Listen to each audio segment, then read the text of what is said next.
안녕하십니까. 부동산 경제학의 황현입니다.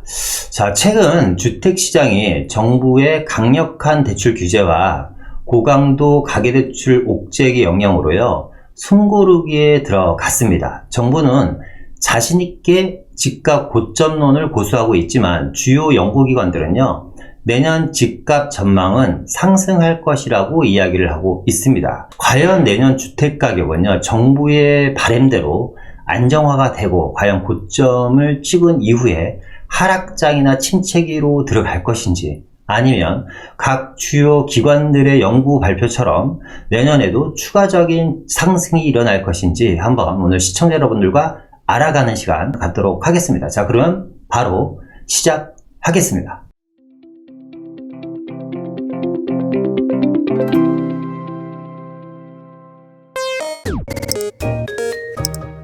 자, 일단은 제목을요, 제가 이렇게 정했습니다. 내년 3월 이후 부동산 시장이 엄청나게 심각하다. 근데 실제로 내년 3월 이후로는요, 부동산 시장이 엄청 심각할 것 같습니다. 자, 올해 부동산 시장을 보더라도요, 작년 하반기부터 1, 2월 달에 거쳐서 좀 주춤하는 모습을 보이다가 그때 이제 하락이 되냐 안 되냐, 이제 본격적인 하락의 시작이다, 이런 이야기들이 이야기들이 나왔었는데요. 그걸 비웃듯이 또 이제 3, 4월부터 본격적인 상승이 이루어졌습니다. 비슷한 양상으로 흘러가는 것 같고요.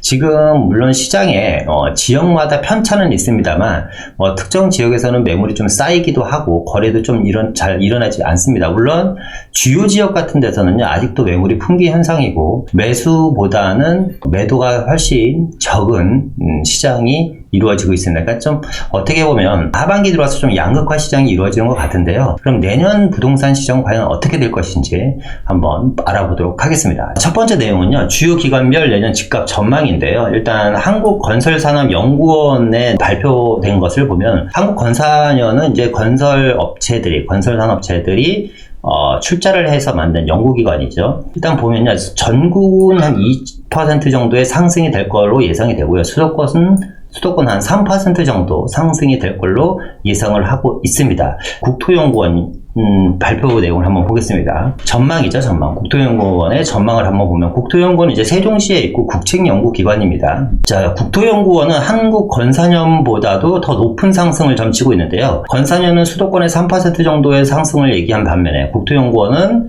5.1% 정도의 상승을 생각을 하고 있네요. 지방 같은 경우는 역시 한국건설산업연구원보다도 더 높은 3.5%의 상승을 전망을 하고 있다. 그리고 우리금융연구소는 전국적으로 한 3.7% 정도, 수도권 전국 포함한 내용 같아요. 3.7% 정도 상승을 할 걸로 예상을 하고 있고요.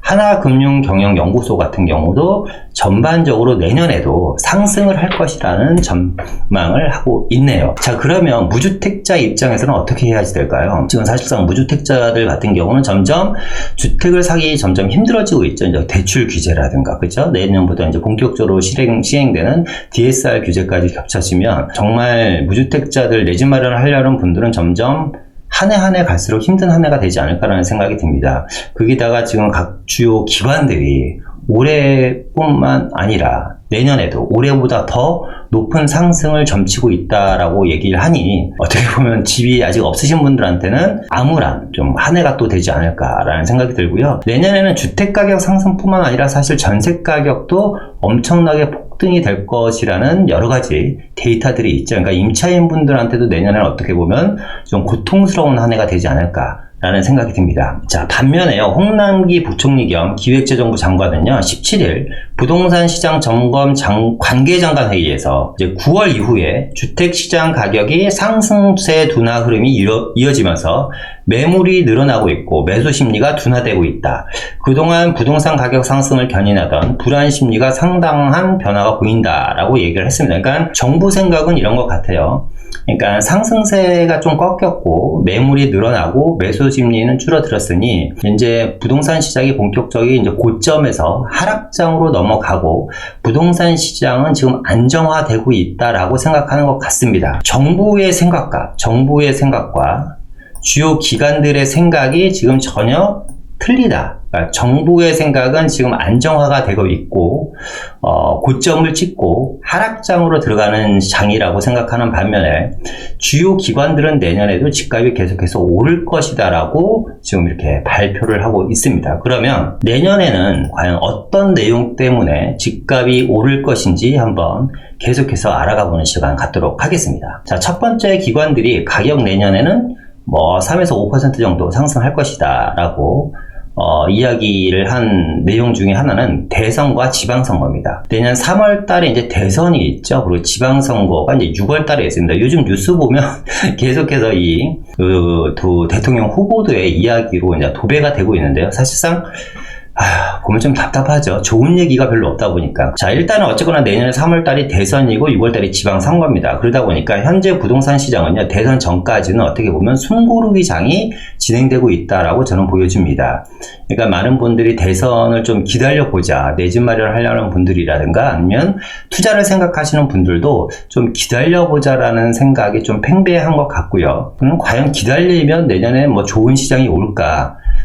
제가 봤을 때 무언가를 진행하려고 하시는 분들, 내 집을 사시려는 분들이라든가 아니면 투자를 생각하시는 분들이라면 저는 이 대선 전까지 기다리시면 안 된다고 봅니다. 그러니까 대선 전에 뭔가 결정을 다 끝내놔야지 대선이 지나가면 본격적인 상승이 될 가능성이 상당히 높다. 저는 그렇게 봅니다. 자, 일단 두 후보 모두요, 250만 가구 공급 공약을 냈습니다. 물론 이제 방식은 틀립니다만, 둘 다 250만 가구 공급 공약을 냈는데, 이 공급이라는 게 사실상 돼야지 공급인 거잖아요. 지금 우리가, 몇십만 호에 달하는 사전 청약을 받고 있잖아요. 물론 이 몇십만 호에 달하는 사전 청약이 정말 언제 공급이 될지, 공급이 돼서 사람이 입주할 수 있는 날이 언제 될지는 사실상 아무도 모릅니다. 2년 있다 될지, 2년, 2, 3년은 안 되겠죠. 한 5, 6년 있다 될 것 같은데 5, 6년 있다도 확실하다는 답이 없습니다. 그런데 이 두 후보 모두 250만 가구 어마어마한 물량을 쏟아내는 공급 공약을 냈는데 과연 이게 언제 될 것이냐. 이제 공급에 대한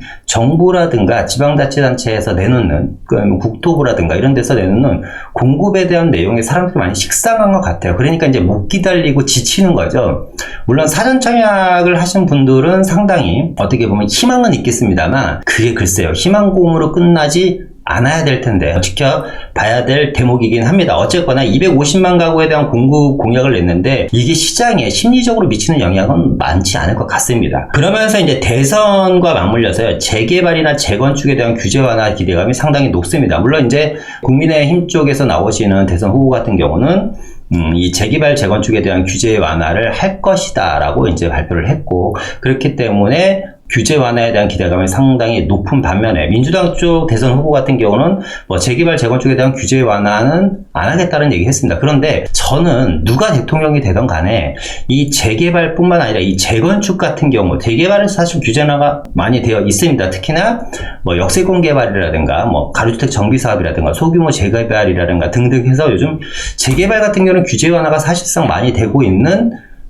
편인데 그에 반해서 재건축은 똘똘 묶어놔 버렸잖아요. 그런데 내년 되면 또 1기 신도시죠. 내년 되면 또 1기 신도시가 가장 큰 골칫거리도 또 문제가 될 것입니다. 앞으로 몇 년 동안 그러니까 새로 바뀌는 대통령 기간 안에 1기 신도시의 노후화가 상당히 큰 골칫거리가 될 텐데 그 친구들이 또 이제 3, 40년 차가 다 돼가 버린단 말이에요. 그러니까 이 서울에 있는 재건축 40년, 50년 차 된 연한이 돼서 사실상 위험에 노출되어 있는 이 재건축 단지들도 있고, 그런데 이 규제로 인해서 재건축을 못한다고 재건축을 계속 막을 수만은 없는 일이거든요. 어떻게든지 누가 대통령이 되건 간에 저는 이 재건축 같은 경우는 일부 풀어질 수밖에 없다. 그렇기 때문에 이 규제 완화에 대한 기대감이 상당히 높고, 이 재개발이나 재건축에 대한 규제 완화가 이제 시작이 되면 그로 인해서 그 주변 지역에 대한 부동산 가격이 동반 상승하지 않겠냐. 그리고 이제 수도권이라든가 지방에 계신 분들이 또 이제 원정 투자가 또 많이 이루어지겠죠. 또 이쪽 지역으로. 그러면 그 주변 지역, 물론 이제 이렇게 재개발 재건축 규제 완화를 하면서 이 지역들을 또 이제 토지거래 허가구역으로 묶을 가능성이 상당히 높습니다. 그러면 근데 이제 그것도 역시나 돈 있으신 분들은 지금 뭐 강남권의 토지거래 허가구를 묶인 곳들 다 신고가 요즘 갱신하는 거 보세요. 그러니까 별 의미는 없어 보입니다만 어쨌거나 이 지역들이 또 토지 허가 규제 지역으로 묶여버리면 또 풍선 효과로 인해서 인접 지역들에 있는 부동산까지 덩달아 오를 수 있다. 어쨌거나 이 대선으로 인한 상승 효과는 반드시 있다. 거기다가 이제 6월달 지방선거인데요. 이 지방선거가 마찬가지로 이 지방선거를 한번 하면요. 대한민국이 완전 개발공화국이 됩니다. 그쵸? 여러분 겪어보셨을 거예요. 그러니까 예를 들어서 이번에 이제 오세훈 서울시장 보궐선거 때 오세훈 서울시장이 되면서 서울시에서 어떤 일이 일어났죠? 엄청난 큰 변화가 일어났죠. 그동안 사람들한테 괄시받고 천대받았던 빌라가 불장이 돼버렸고 빌라가 상승폭이 이제 아파트를 초월하는 상승장이 지금 계속해서 나오고 있고 그리고 이제 아파트의 거래량을 뛰어넘는 빌라 거래량이 나오고 있습니다. 그리고 웬만한 지역에서 지금 아파트는 매물은 쌓여가는데요. 빌라는 지금 매물이 없어서 난립니다. 그러니까 이만큼 이 지방선거를 하게 되면 서울뿐만 아니라 수도권이라든가 지방자치단체 장들이 각종 개발 공약이라든가 재개발 재건축 공약들을 내놓을 겁니다. 그럼 그게뿐만 아니라 SOC에 대한 도로라든가 철도, 도시철도라든가 아니면 GTX 추가 노선이라든가 이런 어마어마한 또 일자리 창출을 위한 각종 인프라 계획이라든가 이런 것들을 계속해서 내놓을 텐데 그런 각종 개발 공약이 난무하면서 서울뿐만 아니라 수도권 및 지방 전체 지역이 또 6월달이 정도 되면 들썩들썩 거리는 또 몇 달이 되지 않을까라는 생각이 듭니다. 그러니까 3월달에 대선이 있고 6월달에 이제 지방선거가 있습니다. 그런데 사실상 그보다 더 큰 문제가 8월달에 나오죠. 자, 두 번째 보겠습니다. 기관들의 상승 요인 두 번째 요인은요, 임대차 시장입니다. 임대차 시장이 주택가격 상승의 뇌관이 될 것이라는 얘기죠. 집값 상승의 뇌관이 될 것이다. 왜냐하면 앞서 얘기한 것처럼 3월달 대선과 6월달 지방선거보다 더 무서운 게 있다고 그랬죠. 그게 뭐냐면 내년 8월달에 임대차법 개정 시행 2년째가 되는 날입니다. 달입니다. 그러면 이제 계약갱신 청구권을 쓰신 분들이 지금 이 이중가격인 전세난 시장 속에서 그러니까 이중가격이라는 게 뭐 같은 아파트 단지에 같은 평형대가 계약갱신 청구를 쓰고 있는 주택은 4억이고 계약갱신을 안 쓰는 주택은 8억에서 9억이라는 겁니다. 지금. 그럼 이 사람들이 어마어마한 분들이 이제 어마어마한 양의 물량이 시장에 나오고 또 그게 똑같이 임대차 계약갱신 청구가 끝나신 분들이 또 이제 시장에 많이 나올 겁니다. 그러면서 또 맞물려서 그 틈을 이용해서 비과세를 받으려고 임차인을 내보내시고 실제로 들어가서 실거주 요건을 또 이제 실거주 요건 강화로 인해서 임차인들이 사실 살 자리가 더 없거든요. 실거주 요건 강화로 인해서 또 이제 임차인들이 나간 자리에 집주인들이 들어가면서 임대차 물량, 특히 전세 물량은 점점점 줄어들 것 같고요. 전세 가격은 사실상 한 번도 겪어보지 못하는 그런 불장이 되지 않을까라는 생각이 듭니다. 특히나 전년 대비죠. 그러니까 올해 대비 내년 같은 경우는 입주 물량이 어마어마하게 감소됩니다. 이거는 언론이나 뉴스를 통해서 아주 귀에 못이 박히게 들으셨을 거예요. 그러니까 물량 앞에 장사가 없는데 임대차법 개정 이후에 쏟아져 나오는 임차인들과 그로 인해서 그 임차인들을 어느 정도 커버할 수 있을 만한 물량이 확보가 돼야 되는데 입주 물량도 없고 재개발 이주로 인한 계속해서 이주 수요는 계속해서 나오면서 임대차 시장이 점점점 커지는 거죠. 임대차에 대한 수요들이 커지는 겁니다. 그런데 지금 집주인들이 또 전세뿐만 아니라 반전세를 계속해서 돌리고 있고 이러다 보니까 내년은 진짜 한 번도 경험해보지 못한 전세 시장이 되지 않을까라는 생각이 듭니다. 전세 가격이 상승된다라는 거는 뭐냐면 주택 가격이 상승될 여지가 상당히 높다라는 거죠. 왜냐면 전세 가격은 아파트 가격의 선행지수입니다. 선행지수. 그러니까 전세 가격이 움직이고 나서 시차를 두고 주택 가격이 움직이는 거기 때문에 전세 가격이 내년에 불안하다는 것은 주택 가격이 상당히 불안할 가능성이 높다라는 거죠. 또 하나, 이 전세 가격이 불안한 요인 중에 하나가 이 사전 청약 물량입니다. 왜냐하면 사전 청약 물량이 계속해서 증가하잖아요. 민간 아파트도 사전 청약을 하겠다 뭐 이러면서 그러니까 사전 청약 증가로 인해서 임차인 수요가 계속해서 증가하죠. 이 사전 청약 물량이 보니까 그러니까 2025년인가요? 2025년까지일 겁니다. 2025년까지 약 16만 9천 가구 정도가 사전청약 물량입니다. 그러면 2025년까지 16만 9천 가구가 사전청약 물량이니까 16만 9천 가구가 당첨자가 나올 거 아닙니까? 그러면 거의 한 17만 가구 정도. 근데 그게 이제 딸려있는 식구들도 있을 거 아니에요. 그죠? 당첨된 사람은 16만, 거의 17만 명인데. 그러니까 16만 9천 명 정도는 이 사전청약이 본청약 될 때까지 어떻게 계속해서 임차인으로 살아야지 되고, 이 본청약 이후에도 이게 입주가 언제 될지는 모르지만, 이 사전청약 물량이 입주되는 기간까지, 그게 4년이 걸릴지, 5년이 걸릴지, 6년이 걸릴지 모르겠지만, 물론 당첨되신 분들한테는 어떻게 보면 좀 마음을 한숨 놓을 수 있는 안전망 정도는 될 수 있을 겁니다. 하지만 고통의 몇 년을 또 이제 살아셔야지 되는 거잖아요. 어쨌거나 이 엄청난 전세난에 의해서. 그러니까 이런 사전청약 물량도 전세 시장을 불안하게 하는 상당히 큰 요인이다. 그래서 기관들은 크게 두 가지 요인을 보고 있습니다. 내년 3월 대선과 지방선거, 그리고 임대차 시장. 불타오르는 임대차 시장으로 인해서 내년 이 주요 기관들이 이렇게 2%에서 크게는 5%까지 주택 가격이 상승할 것으로 예상을 하고 있다라고 이야기를 하고 있네요. 그래서 좀 비교를 해봤습니다. 그러니까 정부의 생각은 이제 정리를 해보면 이런 거죠. 강력한 대출 규제로 인해서 매수세가 많이 위축이 되어 있고, 주택 가격은 고점이기 때문에 많은 사람들이 이제 시장을 진입하는 숫자는 줄어들 것이다. 물량은 계속해서 쌓일 것이다. 왜?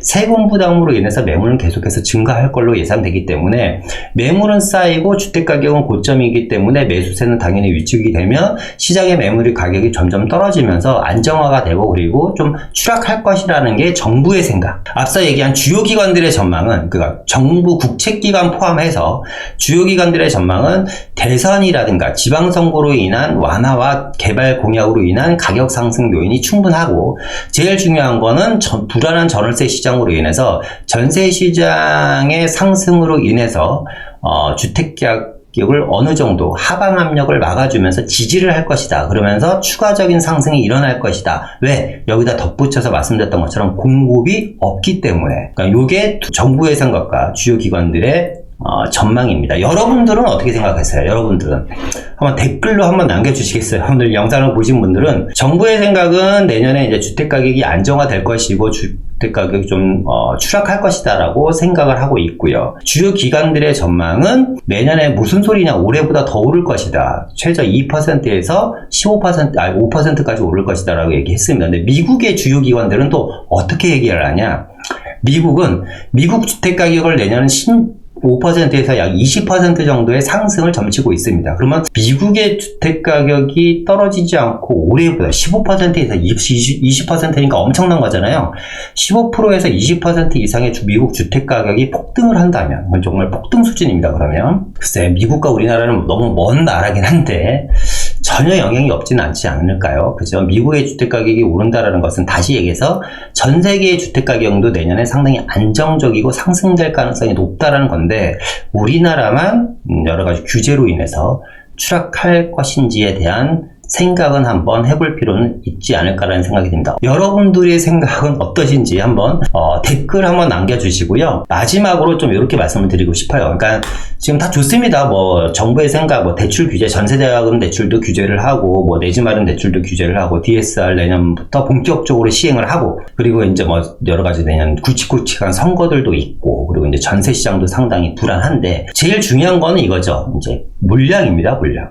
그러니까 전세난의 근본은 뭐예요? 물량입니다. 계약갱신 청구권이 8월 달에 끝나서 거기서 쏟아져 나오는 임차인들이 아무리 많아도 있잖아요. 서울시에 그 사람들이 들어갈 만한 집이 많다면, 아니면 서울시 주변에 위치가 좋은 곳에 교통이 좋고 일자리가 많은 곳에 전세 물량이 많다면 사실상 우리가 이렇게 걱정할 필요는 없는 거죠. 그죠? 전세난의 근본은 물량 부족입니다. 그리고 가격 상승의, 주택 가격 상승이죠. 주택 가격 상승의 근본 또한 뭐예요? 물량 부족입니다. 앞서 누차 얘기했듯이 제가 뭐 영상을 통해서 너무 많이 얘기했잖아요. 재개발 재건축 빨리 풀어줘야지 된다. 그로 인해서 서울에 한 200만원 공급하는데 무서워서 또 어떻게 집을 사요? 앞으로 6년 있으면 서울에 200만원 공급이 확정이 돼요. 왜? 웬만한 지역 다 관리처분 떨어지고 사업 시행 인가나고 조합 설립되고 막 수십 군데가 돼요. 물론 그 기간 5, 6년 동안은 집값이 폭등이 될 것입니다. 근데 우리가 그걸 어느 정도 감수를 해야죠. 왜? 개발이라는 내용 안에는 반드시 가격 상승이 따르게 되어 있습니다. 뭐 개발이 되는데 어떻게 가격 상승이 안 됩니까? 하다못해 단지와 빌라도 인테리어를 해놓고 리모델링을 해놓으면 가격이 올라갑니다. 그런데 한 지역을 동네를 바꿔버리는데 어떻게 가격이 안 오를 수가 있겠습니까? 하지만 그건 일시적이라는 거죠. 그로 인해서 몇 년 후에 몇백만 호 가구, 100만 호, 200만 호 가구 물량을 쏟아낸다면 그게 현실화된다면 주택가격은 상당히 안정화되지 않을까라는 생각이 듭니다. 근데 하여튼 이번 정부 좀 아쉬운 게 이렇게 쉬운 길을 놔두고 자꾸 멀리 돌아간다. 그죠? 그러면서 자꾸 뭐 LH 사태라든가 뭐 대장동 사태라든가 이런 게 터지면서 점점 택지 개발에 대한 불신이 심해지는 가운데 과연 이 택지 개발 사업이 제대로 진행될까라는 의구심도 듭니다. 어쨌거나 가격 상승의 근본은 물량 부족입니다. 물량 부족. 전세난의 근본도 물량 부족이고, 그런데 이 물량은요 앞으로 10년 후에나 안정화될 걸 같습니다. 그러면 앞으로 10년 동안은 계속해서 좀 이런 말씀드리면 뭐 또 요구도목을 이야기하지만 어느 정도 뭐 과거 같은 큰 상승은 아니지만 좀 강보합 내지는 좀 상승세로 계속해서 진행되지 않을까라는 생각이 듭니다. 내년 3월 이후 부동산 시장에 대해서 한번 같이 알아보는 시간을 가졌습니다. 저는 개인적으로 정부의 생각보다는 주요 기관들의 전망에 한 표를 저도 같이 줍니다. 그래서 저는 내년에 뭐 기관들은 3에서 5% 정도 상승을 얘기하는데요. 저는 최소 10% 이상의 내년 주택가격 상승이 이루어질 것 같다 라고 좀 감히 말씀을 드리겠습니다. 여러분들의 생각은 어떠신지 댓글 한번 남겨주시고요. 오늘 내용이 좋으셨다면요, 좋아요와 구독 눌러주시기 바랍니다. 다음에 더 좋은 영상으로 다시 찾아뵙도록 하고요. 오늘은 이만 마치도록 하겠습니다. 감사합니다.